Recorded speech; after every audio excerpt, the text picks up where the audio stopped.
खुफिया ऑपरेशन सिंदूर की अनसुनी कहानी, जहां भारत के राफेल ने वो कर दिखाया जिससे इस्लामाबाद से लेकर बीजिंग तक की जमीन हिल गई। क्या ऑपरेशन सिंदूर में महाबली राफेल के हाथ एक ऐसे महाअस्त्र को चलाने से पहले ही बांध दिए गए थे जो अकेला ही पूरे खेल को खत्म कर सकता था? फ्रांस ने भारत को वो कौन सी गुप्त चाबी देने से इनकार कर दिया था जिसके बिना हमारा राफेल अधूरा था और भारत गुस्से की आग में जल रहा था? कैसे भारत के दबाव, धमकी और कूटनीति के ब्रह्मास्त्र ने फ्रांस को घुटने टेकने पर मजबूर कर दिया? क्यों राफेल को लेकर फ्रांस को टेकने पड़े घुटने? क्या भारत के राफेल को अब वो महाअस्त्र मिलने वाला है जिसके नाम से ही कांप उठता है चीन और पाकिस्तान?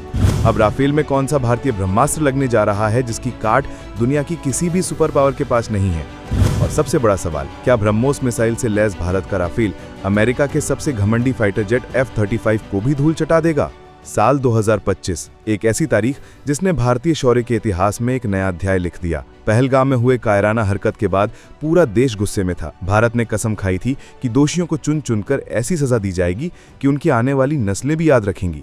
इसी कसम को पूरा करने के लिए 7 मई को लॉन्च हुआ ऑपरेशन सिंदूर।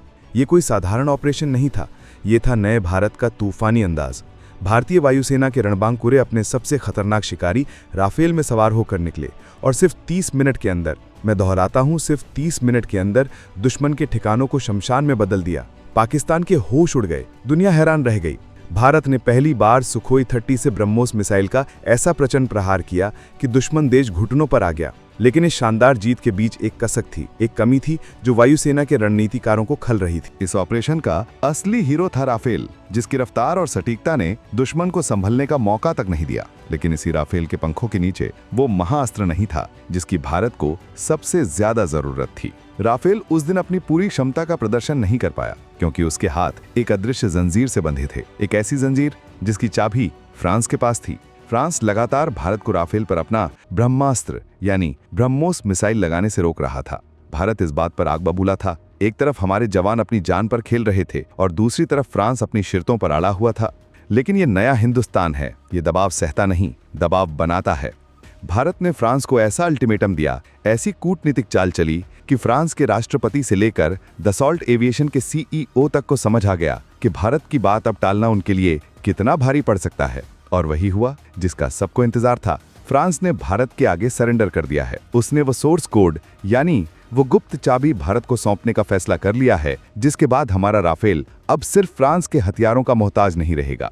अब राफेल पर लगेगा भारत का अपना, भारत का गौरव, दुनिया की सबसे खतरनाक सुपरसोनिक क्रूज मिसाइल ब्रह्मोस। हम आपको बताएंगे इस धमाकेदार खबर की पूरी कहानी, तो बने रहिएगा वीडियो पर और इस संबंध में आपके जो भी विचार हों कमेंट में लिखकर जरूर बताइएगा। तो आखिर ऐसा क्या हुआ कि जो फ्रांस कल तक न नुकर कर रहा था वो आज भारत के सामने नतमस्तक खड़ा है? इस कहानी को समझने के लिए आपको राफेल की उस मजबूरी को समझना होगा जो ऑपरेशन सिंदूर जैसे मिशनों में हमारे पायलटों के लिए सबसे बड़ा सिरदर्द बनी हुई थी। देखिए, जब भारत ने फ्रांस से राफेल खरीदे तो ये फाइटर जेट अपने साथ फ्रांसीसी मिसाइलों का जखीरा लेकर आए।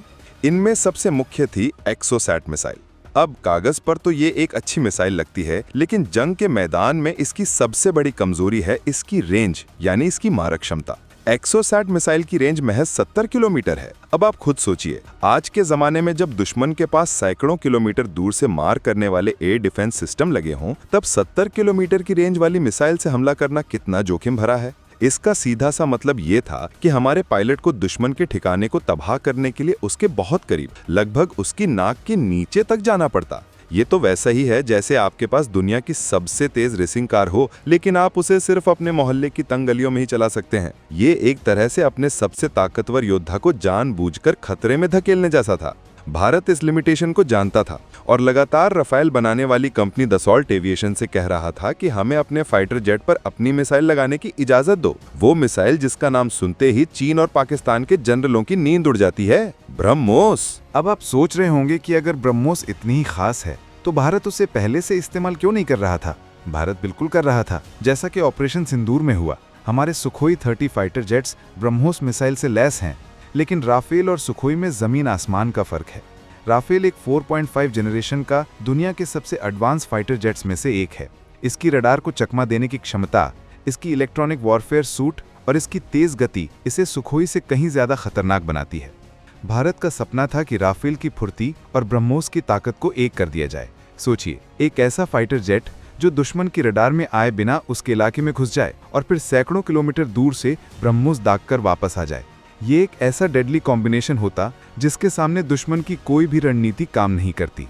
शायद ऑपरेशन सिंदूर के दौरान अगर हमारे राफेल ब्रह्मोस से लैस होते तो दुश्मन को जो नुकसान हुआ है वो उससे 10 गुना ज्यादा होता और शायद हमें अपने किसी भी संसाधन का मामूली सा भी नुकसान नहीं उठाना पड़ता। भारत सालों से फ्रांस से यही मांग कर रहा था, लेकिन फ्रांस लगातार मना कर रहा था। क्यों? इसके पीछे थी फ्रांस की कारोबारी और रणनीतिक चाल। फ्रांस नहीं चाहता था कि भारत राफेल पर ब्रह्मोस लगाए। इसका पहला कारण था उसका अपना व्यापार। फ्रांस चाहता था कि भारत राफेल के लिए उसी की बनाई मिसाइलें जैसे स्कैल्प और मीटियोर खरीदता रहे। अगर भारत ब्रह्मोस लगा लेता तो फ्रांस की मिसाइलों की बिक्री कम हो जाती। दूसरा और सबसे बड़ा कारण था सोर्स कोड का। देखिए, किसी भी आधुनिक फाइटर जेट का दिल और दिमाग उसका सॉफ्टवेयर होता है। आप अपनी मर्जी से उसमें कोई नया हथियार नहीं लगा सकते जब तक कि उस विमान को बनाने वाली कंपनी आपको उसका यूनिवर्सल इंटरफेस या सोर्स कोड न दे दे। यह सोर्स कोड एक तरह की मास्टर की, एक गुप्त चाबी होती है जो फाइटर जेट के कंप्यूटर को बताती है कि ये नया हथियार तुम्हारा दोस्त है और तुम्हें इसके साथ मिलकर काम करना है। फ्रांस ये चाबी भारत को देने के लिए तैयार नहीं था। वो इसे अपनी टेक्नोलॉजी का सीक्रेट मानता था।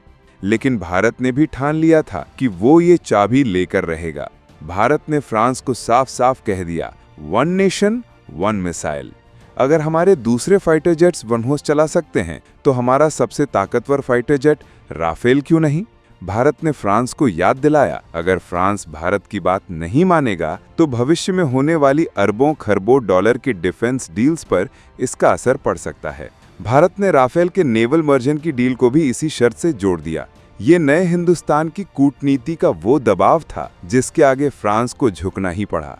भारत के आक्रामक रुख, आत्मनिर्भर भारत की जिद और रणनीतिक दबाव के कॉकटेल ने वो कर दिखाया जो सालों से नहीं हो पा रहा था। फ्रांस ने आखिरकार हाथ खड़े कर दिए और भारत को वो मास्टर की सौंपने के लिए तैयार हो गया है, जिससे अब राफेल के भारतीयकरण का रास्ता खुल गया है। तो अब क्या होगा? अब होगा असली खेल शुरू। फ्रांस की हाँ का मतलब है कि अब भारत के राफेल पर सिर्फ ब्रह्मोस ही नहीं बल्कि ब्रह्मोस का भी बाप ब्रह्मोस एनजी लगने का रास्ता साफ हो गया है। ब्रह्मोस एनजी वो हथियार है जिसे डीआरडीओ भविष्य के युद्धों के लिए तैयार कर रहा है। ये मौजूदा ब्रह्मोस मिसाइल से वजन में काफी हल्की होगी, आकार में छोटी होगी, लेकिन रफ्तार और तबाही मचाने की क्षमता में उससे कई गुना ज्यादा खतरनाक होगी। वजन कम होने का सीधा फायदा यह है कि जहां एक सुखोई 30 सिर्फ एक ब्रह्मोस मिसाइल ले जा पाता है, वहीं एक राफेल शायद 3 ब्रह्मोस एनजी मिसाइलों से लैस हो सकेगा। कल्पना कीजिए उस मंजर की। आसमान का सबसे फुर्तीला शिकारी राफेल, जिसके पंखों के नीचे लगी है दुनिया की सबसे तेज और घातक मिसाइल की तिकड़ी। ये एक ऐसा नजारा होगा जो दुश्मनों की रूह कंपाने के लिए काफी है। ब्रह्मोस की मौजूदा रेंज 450 किलोमीटर से लेकर 800 किलोमीटर तक के वेरिएंट्स में है। इसका मतलब है कि हमारा राफेल पायलट भारतीय सीमा में बैठे बैठे ही इस्लामाबाद और बीजिंग के अंदर मौजूद दुश्मन के ठिकानों को धूल में मिला सकता है, वो भी बिना दुश्मन की एयर डिफेंस की रेंज में आए। ये वो क्षमता है जिसे स्टैंड ऑफ कैपेबिलिटी कहते हैं और ये आज के युद्धों में जीत की गारंटी मानी जाती है। दुश्मन की नजर आप पर पड़े उससे पहले ही उसका काम तमाम। ऑपरेशन सिंदूर जैसे मिशनों में ये क्षमता सोने पे सुहागा साबित हो। हमारे पायलट्स मैक्सिमम सेफ्टी के साथ मैक्सिमम तबाही मचाने में सक्षम होंगे। अब आता है वो सवाल जिसका इंतजार आप सब कर रहे हैं। क्या ब्रह्मोस और ब्रह्मोस एनजी से लैस होकर हमारा राफेल वाकई अमेरिका के 5वीं पीढ़ी के फाइटर जेट F-35 जितना या उससे भी ज्यादा शक्तिशाली हो जाएगा? देखिए, ये सवाल थोड़ा जटिल है, लेकिन इसका जवाब हर भारतीय का सीना गर्व से चौड़ा कर देगा। F-35 की सबसे बड़ी ताकत है उसकी स्टेल्थ टेक्नोलॉजी, यानी रडार को चकमा देने की क्षमता। वो एक अदृश्य शिकारी है जो चुपके से आता है और अपना काम करके निकल जाता है। इसमें कोई शक नहीं कि F-35 एक बेहतरीन फाइटर जेट है, लेकिन हर योद्धा की अपनी एक खासियत होती है। अगर F-35 एक अदृश्य हत्यारा है तो ब्रह्मोस से लैस राफेल एक दहाड़ता हुआ महाकाल है जिसका प्रहार अकाट्य है। F-35 जिन मिसाइलों का इस्तेमाल करता है वो सबसोनिक हैं, यानी आवाज की गति से धीमी, जबकि ब्रह्मोस दुनिया की इकलौती सुपरसोनिक क्रूज मिसाइल है जो मैक 3 यानी आवाज की गति से लगभग 3 गुना तेज रफ्तार से चलती है। इतनी तेज रफ्तार के कारण दुनिया का कोई भी एयर डिफेंस सिस्टम इसे रोक नहीं सकता। जब तक दुश्मन को पता चलेगा कि ब्रह्मोस उनकी तरफ आ रही है, तब तक खेल खत्म हो चुका होगा। तो मुकाबला कुछ ऐसा है। F-35 शायद आपके बहुत करीब तक बिना पता चले आ सकता है, लेकिन अगर राफेल ने इसे देख लिया और ब्रह्मोस का लक्ष्य सेट कर दिया तो फिर बचना मुश्किल है, क्योंकि ब्रह्मोस दुनिया की सबसे तेज और घातक क्रूज मिसाइल है। लेकिन राफेल को आपके करीब आने की जरूरत ही नहीं है। वो 800 किलोमीटर दूर से ही ब्रह्मोस दागकर ऐसा विनाश करेगा जिसकी कल्पना भी नहीं की जा सकती। F-35 की स्टील टेक्नोलॉजी महंगी है और हर मिशन में कारगर हो ये जरूरी नहीं, लेकिन ब्रह्मोस की रफ्तार और ताकत हर मिशन में जीत की गारंटी है। तो जब आप राफेल की बेजोड़ फुर्ती, उसके शक्तिशाली रडार और इलेक्ट्रॉनिक वॉरफेयर सिस्टम को ब्रह्मोस की विनाशकारी शक्ति के साथ जोड़ते हैं तो आपको एक ऐसा वेपन सिस्टम मिलता है जो किसी भी मायने में F-35 से कम नहीं है, बल्कि स्टैंड ऑफ स्ट्राइक के मामले में उससे कहीं ज्यादा घातक और भरोसेमंद है। ये वो जोड़ी है राफेल और ब्रह्मोस की जो आसमान में भारत की बादशाहत को हमेशा के लिए स्थापित कर देगी। राफेल और ब्रह्मोस की ये जोड़ी अब आसमान का नया सिकंदर बनने को तैयार है।